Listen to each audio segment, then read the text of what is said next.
Bonjour à tous. Eh bien, j'espère que vous êtes confortablement installés derrière votre écran ou votre télé. Dans cette vidéo, je vais vous expliquer un petit peu notre instruction en famille. Ça fait des mois et des mois que je la promets, que je dis que je vais en faire une. Avec le confinement du Covid-19, j'ai eu encore davantage de questions dessus. Donc dans cette vidéo, je vais vous expliquer un petit peu notre cheminement, comment est-ce qu'on en est arrivé à faire l'instruction en famille, ce qu'on a choisi. Je vais répondre aux questions qu'on m'avait posées sur Instagram. J'avais fait une séance questions, on m'avait posé plusieurs questions à ce sujet. Donc voilà, je vais y répondre tranquillement ici avec vous cet après-midi. Alors, donc voilà, pour commencer, comme vous le savez, quand on est parti il y a 4 ans, avant on avait une vie tout à fait classique. Léna et Lysandre étaient à l'école, dans une petite école en Bretagne, une toute petite école qui nous allait très très bien. Donc c'était une instruction tout à fait ordinaire, traditionnelle. Lysandre était en petite section et Léna en moyenne section. Donc Léna, elle aura fait 2 ans dans cette petite école et Lysandre une seule année. Voilà, tout se passait très bien. Voilà, nous on était en Bretagne donc depuis 2 ans. Voilà, on se plaisait bien, c'était très très bien. Christophe travaillait à domicile déjà depuis un petit moment, même avant d'être en Bretagne. Et moi, j'ai quitté mon travail près de Nantes pour travailler avec Christophe en Bretagne à domicile aussi. Donc à partir du moment où on a travaillé tous les deux, on s'est vraiment rendu compte qu'on pouvait travailler de n'importe où et qu'on pouvait être libre en fait, tout simplement. Et cette liberté, en fait, elle ne s'est pas juste arrêtée à une localisation. On a choisi de partir ensuite voyager, mais on s'est aussi rendu compte qu'on avait un choix de vie et qu'on pouvait être libre de l'instruction de nos enfants. Donc de là, voilà, on a commencé à préparer un voyage, une grande aventure en famille. On changerait de maison tous les mois, comme vous le savez si vous nous suivez depuis un petit moment. Donc on est parti, Léna avec 4 ans et Lysandre 3 ans, en 2016. Et j'ai commencé pour l'instruction à suivre un petit peu ce qu'ils avaient commencé en maternelle. Donc c'est une période charnière quand même, la maternelle. Il y a beaucoup de bases, il y a beaucoup de petites activités ludiques, du dénombrement simple, des reconnaissances de sons, des repères dans l'espace et dans le temps. Voilà, c'est beaucoup de petites choses de base en fait à apprendre aux enfants. Donc on a commencé, on était au Portugal d'ailleurs quand on a commencé le voyage. J'ai commencé à instaurer une heure une heure, enfin 3/4 d'heure, 1 heure de travail, on va dire, tous les matins. Alors pourquoi le matin ? Tout simplement parce que Christophe travaillait, moi aussi. On essayait d'organiser le voyage, on prenait nos repères, donc on essayait de se caler un rythme. Et puis le matin, ça me semblait être un bon moment pour les enfants, qu'ils soient frais et dispo, et puis pouvoir être plus concentrés, qu'on puisse ensuite profiter du temps qu'on aurait l'après-midi pour voyager puis découvrir le Portugal. Et puis voilà, Lysandre très clairement, lui, c'était des petits exercices assez simples. Je lui demandais de me mettre telle gommette ici, ou de me repérer le chiffre 4, 5, voilà, des petits dénombrements simples, des reconnaissances de mots, de lettres, de chiffres. Des petits exercices de puzzle à reconstituer, voilà, c'était des petites choses assez simples, il adorait ça. Léna, quant à elle, c'était un petit chouïa plus complexe, puisque normalement elle était censée être en grande section, donc on commençait la reconnaissance des sons, à former des lettres, des petits exercices aussi de dénombrement jusqu'à 10, voilà, c'était des choses assez simples, mais clairement, dès le départ, elle nous a fait comprendre que elle n'aimait pas ce temps-là, elle commençait à bouder, elle avait peur de l'échec. Donc, dès le départ, c'était dur de la remotiver dès qu'elle était devant une difficulté. Je me suis rendu compte qu'il commençait à y avoir des conflits où je lui disais Léna, essaye quand même de le faire, on te demande pas longtemps, il faut qu'on essaye de prendre un rythme tous ensemble. Voilà. Ça, je sentais quand même que le matin c'était compliqué pour elle et j'avais pas envie de... Voilà, plus les semaines passaient, plus je me disais que ça allait être une période ou un moment de conflit avec ma fille. On n'était pas parti du tout dans cette optique d'être en conflit en voyage. On avait vraiment envie de partir à l'aventure, d'être une famille soudée, et j'avais pas du tout envie que l'instruction nous éloigne plus qu'elle ne nous rapproche, puisque c'était censé être une aventure qui nous rapproche justement. Donc je vais juste mettre ça là, il est brûlant. Voilà, j'en ai parlé avec Christophe.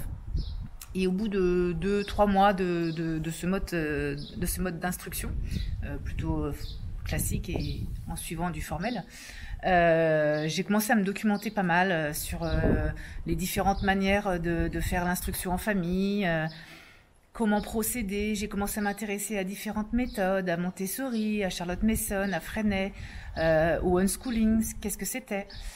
Et puis voilà, je me suis vraiment passionnée pour le sujet. En fait, c'est un sujet qui m'a littéralement vraiment intéressée.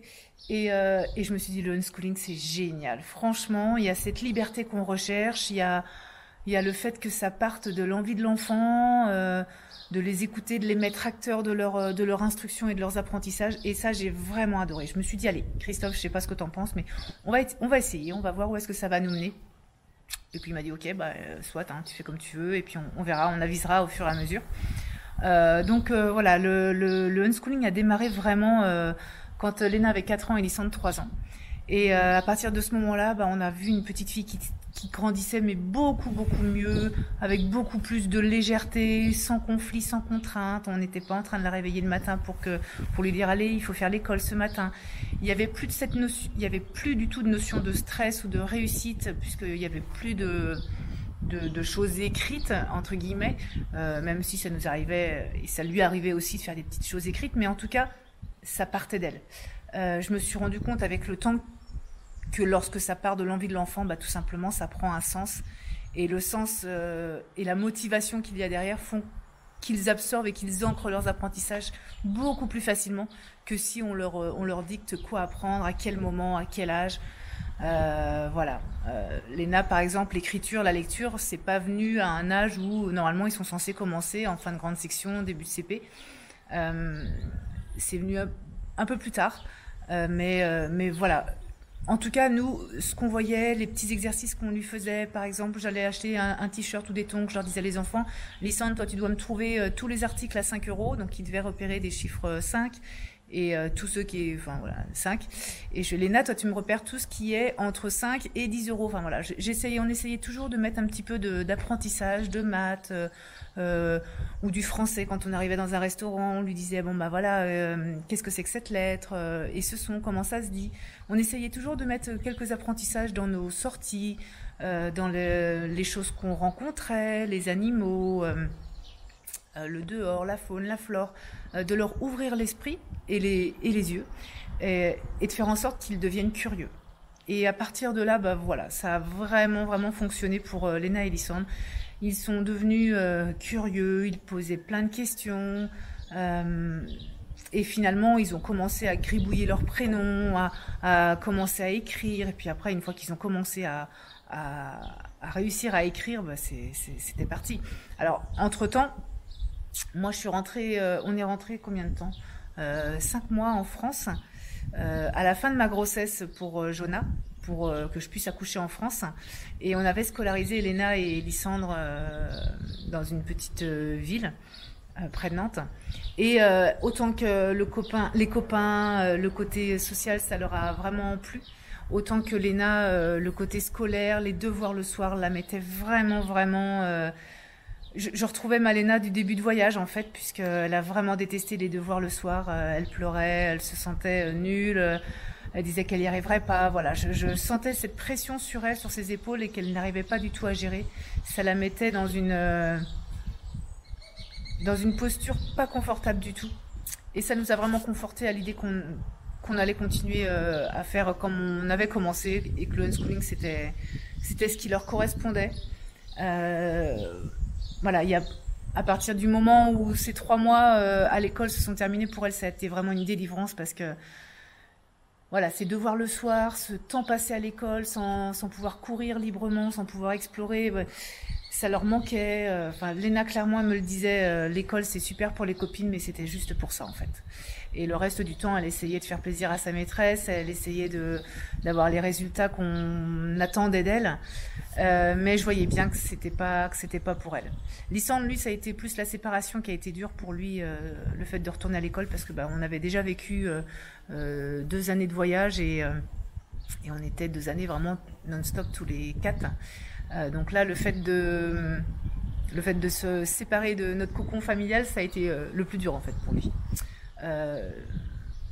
Mais voilà, on a quand même continué, une fois qu'on est reparti en voyage, on a continué à pratiquer le unschooling. Alors, dans une des questions, on me disait qu'est-ce que c'est que le unschooling? Le unschooling, c'est pas une méthode, c'est vraiment une façon de penser. On part de l'envie de l'enfant, on part de leurs intérêts, on part de leurs questions et on cherche à répondre à leurs besoins, à leurs attentes. Quand ils nous posaient des questions sur le système solaire, sur les planètes, eh bien, on a acheté un grand panneau, on a peint les planètes, on a fait tout ça dans la bonne humeur, dans le plaisir. C'était une activité qu'ils ont adoré faire. Du coup, le nom des planètes, c'est quand même plus facile de les apprendre, de repérer leur distance par rapport au Soleil, par rapport à la Terre. Voilà, ça a été... c'est ça en fait, l'unschooling, c'est partir de leurs questions, c'est essayer d'assouvir leurs envies de mer, leurs envies de montagne, leurs envies de forêt, c'est essayer de répondre aux questions du système dans lequel on est, de l'environnement dans lequel on est. Le fait de voyager pendant 4 années, ça leur a aussi permis de découvrir 1000 endroits différents, de rencontrer des scorpions, de rencontrer des alpayas. Voilà, je cherchais le nom. Ça leur a permis de découvrir les crustacés, ça leur a permis de... Voilà, tout plein de choses en fait. Le unschooling, c'est vraiment partir de l'expérience. Enfin, c'est vraiment partir des envies de l'enfant et de leurs questionnements et de leurs intérêts pour ensuite essayer de répondre à travers l'expérience, à travers des activités... le dessin, l'écriture, la cuisine, enfin tout ce qu'ils veulent en fait. Il n'y a rien qui soit inintéressant tant que ça vient d'eux. On ne freine rien, nous, en ce qui nous concerne. On ne freine rien en fait. Tout peut être intéressant quand on voit que là en ce moment, par exemple, ils aiment beaucoup jouer à la guerre. Hein, c'est pas un sujet qui moi... J'ai jamais joué beaucoup à la guerre étant petit, j'ai jamais aimé les conflits, j'ai jamais aimé la guerre, je sais à quoi ça se réfère dans le monde, je sais que des milliers de personnes en souffrent encore aujourd'hui, donc c'est pas un sujet qui moi me rend heureuse, c'est pas un sujet, les voir jouer à se battre et à se faire mourir, c'est pas quelque chose qui me rend hyper heureuse. Après tout, c'est un jeu. Si je veux aller au fond de mon raisonnement, qui je suis pour leur interdire de faire du semblant, de jouer, de s'inventer un monde, du plus fort, du plus faible. Voilà, c'est dans leur jeu. Ça nous permet aussi de parler de sujets très graves, ça nous permet de parler de la guerre, sans pour autant forcément toujours adapté en fonction de leur âge, bien sûr. Hein, on va pas les mettre dans des films de guerre atroces ou des documentaires horribles pour les marquer et leur faire prendre conscience... en les traumatisant, c'est pas l'intérêt. Mais par contre, on peut tout à fait parler des choses, on peut tout à fait parler des populations qui sont obligées de partir de leur pays, des innocents, des guerres qui se sont passées, qui se sont déroulées, que nos grands-parents ont pu connaître. Voilà. En fait, tout leur jeu, même leur jeu libre, même leurs questions, tout peut être sujet à apprendre. Et il n'y a pas forcément besoin de manuel. Nous, on n'utilise pas de manuel, on n'utilise pas du tout de cahier, on n'utilise pas de support, on ne suit pas de programme. Tout vient quand ils en ont envie. Voilà, Léna et Lysandre, ils ont commencé à écrire par eux-mêmes, en fait. Ils ont commencé à lire après ces 3 fameux mois en France, pour mon accouchement. Ils ont commencé à savoir lire. Enfin, Léna en tout cas, et après elle a continué toute seule, mais vraiment toute seule. On avait quasiment très peu de livres puisque nous voyagions en voiture, donc peu de place, et elle a vraiment appris toute seule. Après elle nous a demandé à lire, voilà, d'elle-même en fait. Les enfants, ils nous demandent quand ils ont une envie, donc apprendre à lire, à avoir des livres sur la tablette, à écrire à ses copines, à avoir des correspondances avec d'autres. Voilà, tout ça vient d'eux. Donc c'est ça le unschooling, c'est vraiment répondre à leurs besoins, à leurs attentes. Alors on n'a pas la prétention de tout savoir, on n'a pas la prétention de tout connaître et de pouvoir tout leur apporter, mais voilà, on se documente avec eux, on apprend avec eux. Si Léna, quand elle me demande de faire une recette en cuisine que je ne connais pas, on l'apprend ensemble, on va la faire ensemble, on va la pratiquer ensemble. Si elle me demande de faire de la couture, je suis nulle en couture, je ferai appel à une tierce personne qui s'y connaîtra. Enfin voilà, les apprentissages, ils peuvent être multiples et pas seulement avec nous. Par exemple, l'anglais, quand on était en Croatie, ils ont beaucoup parlé à la petite voisine qui parlait très très bien anglais puisqu'elle y avait vécu quelques années. Et donc voilà, ils ont fait plein de progrès en un mois. En un mois là-bas, ils ont fait plein de progrès en Croatie, en Ukraine aussi, puisqu'ils parlaient en anglais avec les petits copains et les petites copines qu'ils avaient. Donc voilà, ça part vraiment de l'expérience. Nous, notre intérêt, c'est qu'on laisse vraiment l'enfant acteur de sa journée, qu'on les laisse décider de ce qu'ils veulent faire, s'ils ont envie d'être seuls, s'ils ont envie de faire des jeux libres. Je défends beaucoup le jeu libre, parce que dans un jeu libre, ça ne les renferme pas dans des règles, justement, et ça leur permet d'explorer encore 1000 choses. Ils peuvent faire des variantes de jeu. Voilà, il y a beaucoup de choses qui se passent dans le jeu libre. On voit qui domine, qui décide, qui reprend sa place, qui supporte mal de perdre et puis qui revient 5 minutes après. Il y a énormément de choses qui se passent dans le jeu libre que je trouve très intéressant. C'est pour ça que j'essaye d'interférer au minimum quand ils sont en jeu libre, parce que c'est très très formateur pour eux. C'est percutant dans une vie d'enfant de pouvoir être vraiment libre. Et les jeux de société, même si on en a quelques-uns, il y a malgré tout des règles dont ils ne décident pas. Il faut bien suivre les règles et tout. Donc voilà, ça les renferme un peu plus. Donc voilà, nous on adore les laisser libres, et puis de voir où est-ce que leurs questions, où est-ce que leurs intérêts vont nous emmener, puisque souvent ils ont besoin d'aide pour aboutir à un projet. Quand Léna et Lysandre, ils veulent fabriquer des pistolets en bois, voilà, ils font une recherche. Quand ils veulent fabriquer une cabane d'oiseaux, ils font des recherches. Tout ce qu'ils veulent faire, en fait, on les laisse faire, on les accompagne, on leur apprend à chercher des solutions. Donc voilà, c'est ça le unschooling, c'est vraiment partir de l'envie de l'enfant et s'appuyer dessus pour pouvoir découvrir mille choses. Voilà, qu'est-ce que j'avais d'autre comme question? On avait si les enfants veulent rien faire, qu'est-ce que tu fais? Si les enfants veulent rien faire, c'est très rare que les enfants ne fassent rien. Même quand ils ne font rien, c'est bon signe, c'est qu'ils s'ennuient et qu'ils vont trouver une idée de génie juste après. Donc c'est rare, mais en fait, ce que vous entendez, j'imagine, par rien, c'est rien de scolaire. Ça arrive très très fréquemment qu'ils ne fassent rien sur écrit, qu'ils ne fassent rien qui se rapproche de près ou de loin à des maths ou du français ou de la géographie. C'est pas grave, on les laisse. Il y a des phases, moi, où j'ai pas envie de lire un seul livre, puis il y a des phases où je vais en lire 2 en une semaine. Il y a des phases où j'ai très envie de travailler et de continuer, puis il y a des phases où je suis un peu plus blasée, où je suis moins motivée. C'est humain, donc on les laisse. C'est comme Jonah quand il t'était, hein, c'est à la demande, c'est ça. Qu'est-ce qu'on me posait aussi comme question? On me disait comment vous faites pour les contrôles. Alors pour les contrôles, on a beau prévenir l'inspection académique et la mairie tous les ans de nos dates auxquelles nous sommes en France. On y reste quelques mois tous les ans en France. On n'a jamais été contrôlé. On avait une date cette année, mais on venait tout juste de repartir, donc ils n'ont pas été assez rapides. Après, on a rien à cacher. Si on se fait contrôler, on se fait contrôler. Si notre mode d'instruction ne plaît pas, il ne plaira pas. On n'a pas peur, on fait au mieux, donc on n'est pas des abrutis finis. On accompagne nos enfants dans leurs apprentissages. Ils apprennent énormément d'eux-mêmes, donc j'ai pas trop d'inquiétude. Mes enfants apprennent pas les mêmes choses que les enfants scolarisés, mais c'est pas grave, ça viendra. Voilà, au fur et à mesure des lectures, ils vont progresser en orthographe, au fur et à mesure de leurs écrits et de des choses qu'ils créent. Ils vont s'améliorer en grammaire, en syntaxe, en enrichissement de vocabulaire. Voilà, tout ça vient petit à petit. On les laisse vraiment progresser à leur rythme.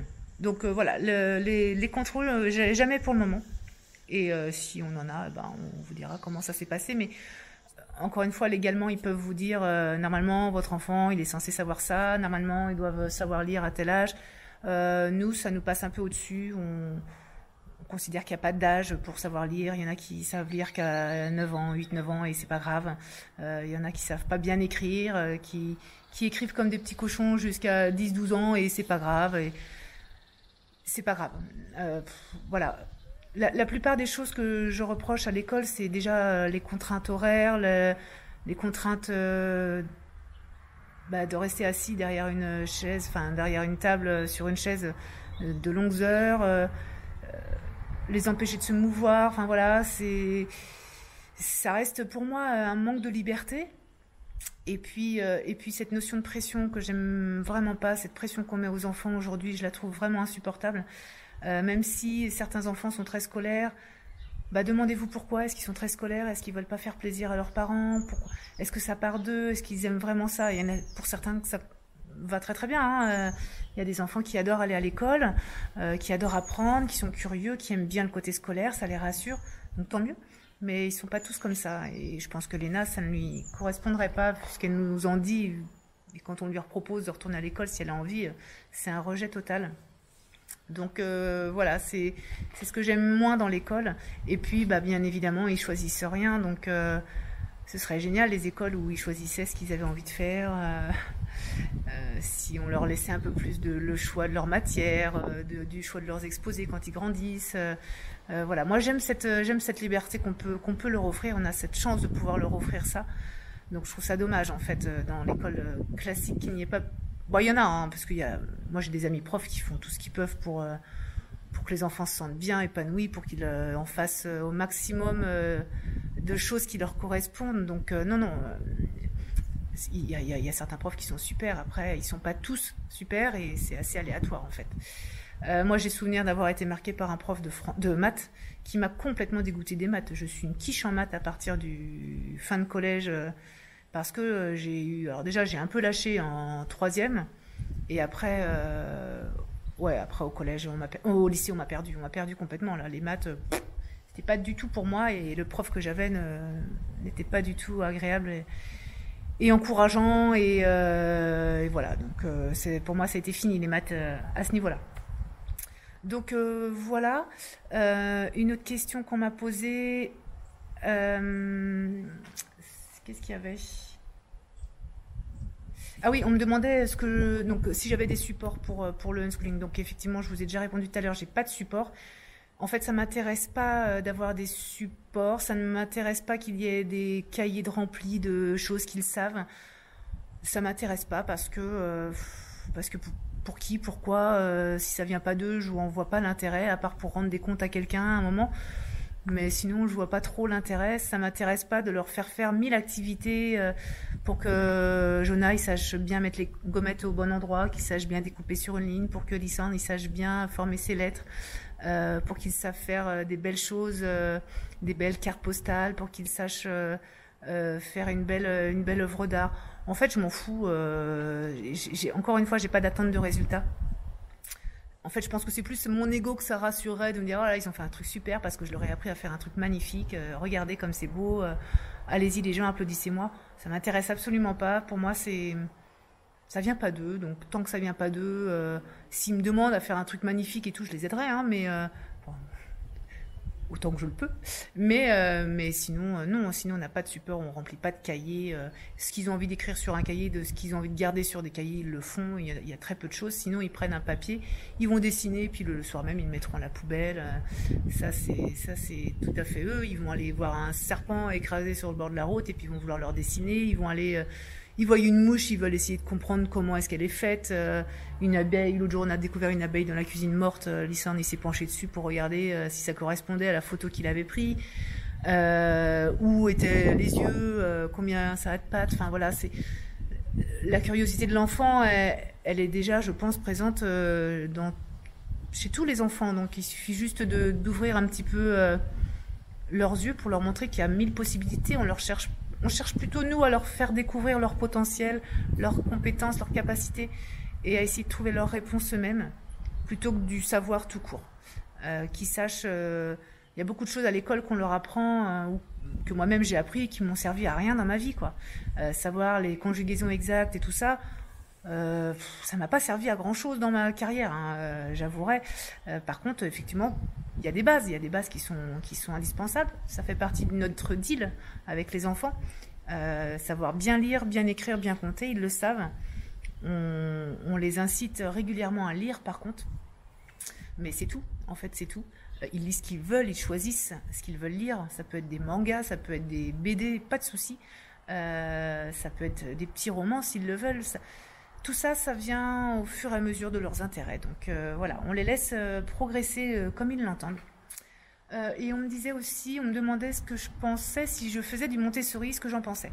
Alors Montessori, on pratique certaines choses de Montessori. Après, surtout dans le côté pratique, moi les enfants m'aident à cuisiner. Jonah, il est en âge où il met tout seul les déchets organiques au compost, à nettoyer sa petite table. Les enfants, ils le font aussi. En fait, ils le font sans faire du Montessori. Je pense qu'une fois que les enfants voient leurs parents faire, ils prennent exemple dessus. Donc, j'ai pas fait de formation Montessori. J'en suis pas. On n'a jamais eu assez de place dans la voiture pour acheter des jouets ou des objets Montessori. On avait juste un boulier, c'est tout ce qu'on avait pour Jonah, pour la motricité fine, mais c'est tout. Après, voilà, je suis pas une fan de Montessori parce que d'une part je connais mal, et puis il y a quand même malgré tout, je trouve, cette attente un peu de résultats, puisqu'on leur met malgré tout devant certains ateliers. Ils choisissent l'atelier, mais on les met quand même devant des ateliers, donc on attend bien qu'ils les fassent. J'en vois pas l'intérêt, moi. Je me dis que dans la vie, voilà, je me réfère à des ateliers où je vois qu'il y a des petits lacets que les enfants doivent faire à partir d'un certain âge. Bon, bah, à l'âge où ils ont envie de faire leurs lacets tout seuls, quand ils en auront marre de demander à leurs parents de les faire, ils apprendront à les faire, quoi, avec un plus grand, avec un copain, avec leurs parents, avec leurs frères ou sœurs. Donc, pour moi, pareil, il y a des ateliers où ils sont censés savoir fermer une fermeture éclair, ouvrir des trucs de bouteilles, visser, dévisser. Bon, bah, intellectuellement, un enfant, quand il est amené à le faire, il réfléchit un peu, et puis, bah, quand il est confronté au problème, un jour, il y arrive. Je considère qu'on n'a pas forcément besoin de passer par des ateliers, par des activités, pour qu'ils puissent apprendre ce genre de choses. Maintenant, il y a des choses très intéressantes dans Montessori, la posture de l'adulte, bienveillante, encourageante, mais je pense qu'on peut tout à fait avoir ces qualités sans pratiquer du Montessori. Beaucoup l'ont et ne pratiquent pas Montessori. Donc non, nous on ne pratique pas spécialement Montessori, plus qu'une autre méthode d'ailleurs. J'aime beaucoup, ce que j'aime bien dans Charlotte Mason, c'est qu'elle met beaucoup la narration en avant, elle met beaucoup le dehors aussi. Pour moi aussi, dehors, c'est un peu la vie. Donc on aime beaucoup arpenter 1000 lieux, qu'ils apprennent des endroits différents, qu'ils s'imprègnent des lieux, qu'ils voient les différences, que ça leur ouvre encore d'autres questions, qu'ils apprennent de tout ça. Donc voilà, on s'inspire un petit peu de beaucoup de choses sans s'inspirer vraiment, puisque finalement c'est un peu les enfants qui nous guident. Donc pas de méthode et pas de support écrit. Même si Lysandre, lui, aime beaucoup faire des choses écrites, il adore quand on lui imprime des petits exercices. C'est quelqu'un qui aime bien tout ce qui est exercice physique. Enfin voilà, il aime bien écrire en tout cas ce qu'il fait. Il aime bien écrire des histoires, même si il les termine pas toutes. Encore une fois, il n'y a pas de notion de résultat, mais ils aiment bien mettre sur papier, surtout Lysandre. Dès que l'imprimante tourne, il croit que c'est pour lui, il va voir si c'est pas un truc pour lui. Il aime beaucoup. Il aime bien être noté aussi. Voilà, c'est un enfant qui a besoin de ça, donc on va dans son sens. Mais pas de formel en vue. Les seules choses qu'ils me demandent, enfin que Lysandre m'avait demandé en rentrant en France, c'était les petits cahiers de résumé de l'année. Là, vous savez, les petits cahiers de vacances qu'on avait quand on était petit. Maintenant, ils en font des très complets. Et donc, il a ça. Et ça, il adore le faire le matin, midi, soir. Voilà, il voit ce qui... Je pense qu'il aime bien se référer, savoir s'il est capable de faire ce que les autres enfants à l'école font. Donc ça l'éclate. Il le fait quand il a envie. Voilà, encore une fois, c'est lui qui l'ouvre, hein, parce qu'il a aucune obligation et voilà, ça lui fait plaisir. Donc il a ça, mais tout comme il a des cahiers de sudoku, de mots croisés, c'est quelqu'un qui aime bien avoir des petits cahiers et puis les remplir. Donc il le fait. Par exemple, je voyais qu'en ce moment, Lysandre, il était sur l'état de l'eau, sur les 3 états de l'eau, liquide, solide et gazeux. Et il était en train d'essayer d'apprendre sa leçon. Enfin, il regardait, en tout cas, il lisait. Et voilà, il était en train de répéter. Et je lui disais, mais Lysandre, ça te dit rien, ça te parle pas? Quand on était à Skopje, au Macédoine, on avait fait une expérience sur l'eau et tout. On avait on avait fait quelque chose. Ah mais oui, c'est vrai, je me souviens, on avait été cueillir des fleurs, on les avait mis dans des bacs à glaçons, on les avait congelés, c'était tout dur, et puis après on les avait fait redevenir liquides, et puis après on avait fait bouillir l'eau, donc c'était devenu à l'état gazeux. Je sais bah voilà, tu vois, l'expérience, il s'en est souvenu après coup, alors qu'il était en train d'apprendre une leçon qui ne lui parlait pas en lisant les mots en fait. Là, la fumée que vous voyez, c'est de l'eau à l'état gazeux. Et ne touche pas. Donc on a vu l'eau, quand on la congèle, elle devient solide. Et là, quand on la fait chauffer, quand on la fait bouillir, elle devient du gaz. Là, la fumée, c'est en fait c'est de l'eau, c'est de la vapeur d'eau. Tu vois, c'est ce que je t'expliquais, Léna, la buée qu'on voit le matin sur la glace de la salle de bain, c'est de l'eau. Donc voilà, ça c'est un exemple concret. Mais il y en a mille autres, hein, des comme ça, notamment... l'observation de la nature, une fourmilière, des chenilles processionnaires, enfin voilà, sur plein d'animaux, sur plein d'éléments, sur le végétal, voilà, sur la faune, la flore, sur l'environnement, sur l'histoire, sur la géographie, on peut voir mille choses sans aucun support. Et puis on peut aussi, le unschooling c'est pas forcément cher puisqu'on n'a pas de support, par contre c'est aussi basé... sur des sorties, sur des expériences qui peuvent, elles, être payantes, des musées, il y en avait des très très bien justement à Skopje, sur des cités des sciences notamment qu'on aime beaucoup faire, dans chaque grande ville aussi, il y a toujours un petit endroit où les enfants peuvent faire des expériences, sans que ce soit forcément un musée, mais plutôt sous forme de jeu. Donc voilà, il y a toujours mille choses à faire et à développer quand on le peut. Et voilà, ça leur apprend encore davantage de choses, ça leur apprend à être encore plus curieux. Et puis de même, ils adorent en plus de toute façon, donc ils le réclament aussi. À chaque fois qu'on fait une cité des sciences, c'est alors quand est-ce qu'on en fait une autre, dans quelle ville on sera. Voilà, donc ça c'est le genre de sortie qu'on aime beaucoup parce que ça les fait participer, parce que l'expérience, ils ont bien compris, ça leur fait apprendre plein de choses. Voilà pour les questions.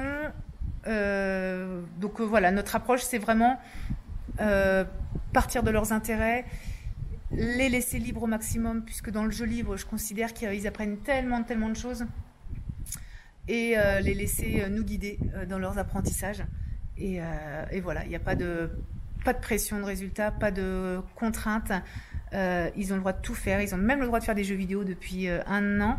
De quand est-ce qu'ils ont eu leur tablette? Ouais, il y a un an, un peu plus d'un an, au mois de janvier. Ils ont une tablette il y a un peu plus d'un an. Donc voilà, moi je suis plutôt une anti-écran, j'aime pas trop les écrans. Je considère qu'être passif derrière un écran, c'est pas mon truc. Je préfère quand ils jouent à la limite à des jeux vidéo. Nous, on n'a pas de télé, on regarde pas la télé, il n'y a pas d'émission, on regarde pas The Voice, on regarde pas tout ça, ce qui pourrait être un tort, hein, puisque après tout, ça pourrait très bien leur plaire. Mais on n'a pas de télé, on a pris cette habitude de ne pas avoir de télé et de jamais l'allumer. On pourrait le mettre sur l'ordinateur, mais on le fait pas.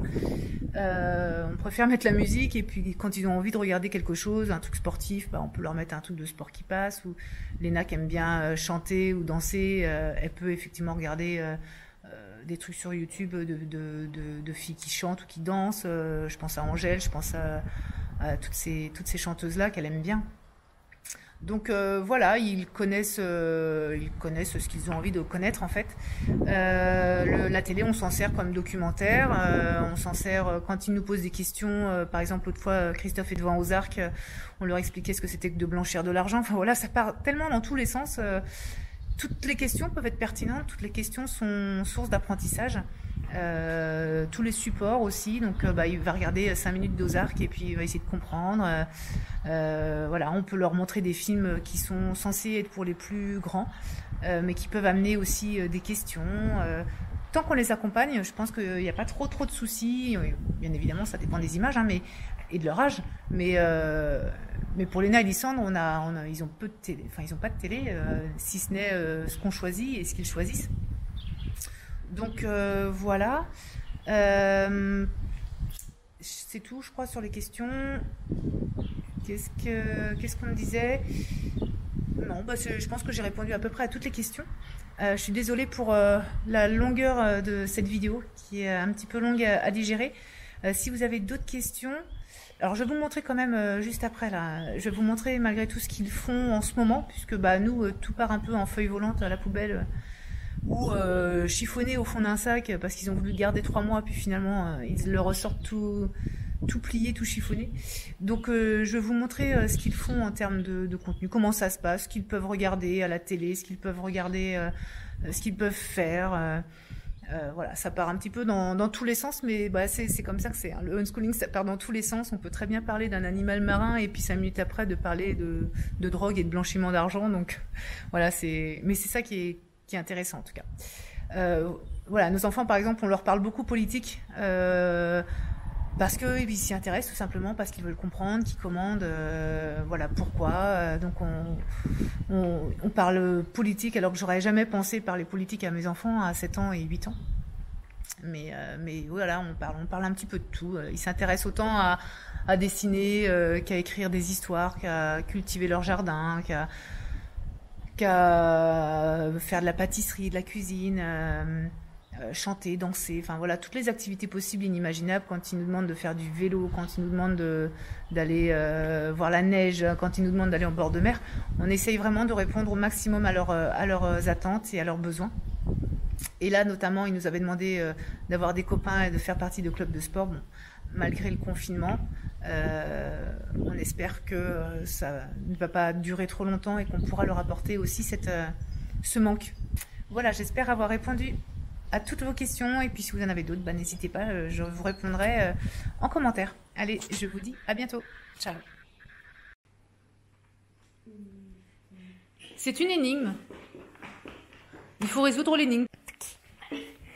Après, point suivant et point suivant. Bah non, rien. T'as plus rien? Allez, étire. C'est trop bizarre. Donc ça peut rimer, mais ça rime pas forcément une poésie. C'est jouer avec les mots. Laissez-vous. C'est bien mon cœur. Tu les remets dans le placard, mon bébé? Merci mon chat. Savais jamais savais. Beauté, maman, ça s'écrit comment? B-E-A-U-T-E. C-O-I-P. D'accord. Tête, thorax, abdomen. Les deux antennes, on les voit là, regarde, on les voit les petites antennes. Tu les vois? Ah oui. Les trois ocelles, c'est où 3? Paire de pattes ventrales. Tu les vois les pattes ventrales?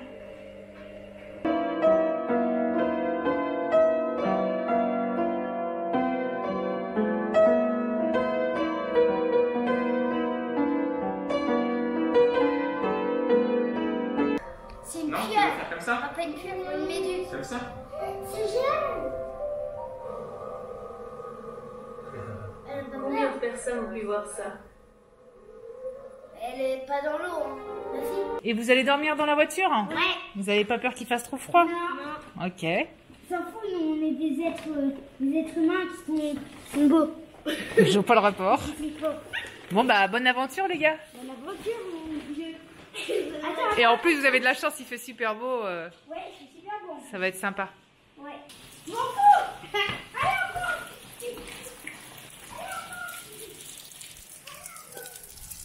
À demain mes petits cœurs. S'il y a quoi que ce soit, vous savez revenir? Oui. Ouvrir la porte, vous y arrivez? Ok. À demain. Fermer la clé. Champagne. À demain. Bonne nuit. 80.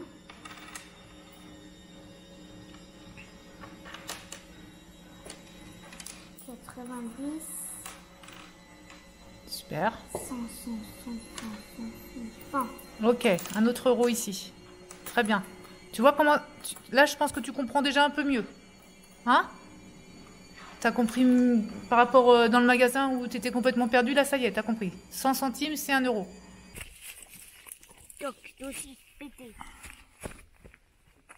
Jonah, prends bien ton petit crayon avec pas comme ça, mon bébé. Comme ça, je n'ai rien. Jonah, comment il fait, Lissandre?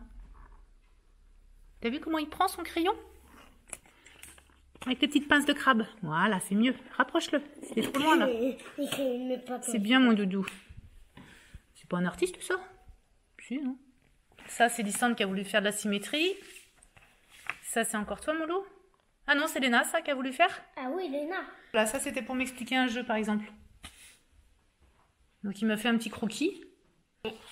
Ça, c'est les petites fleurs qu'on a récupérées. Et puis, on a regardé le nom. Ça, c'est qui a fait ça? Léna. Sur Nelson Mandela. Licence sur Mozart. Oui, j'arrive, mon loulou. Licence sur Mozart. Et là, c'est un dessin de Léna.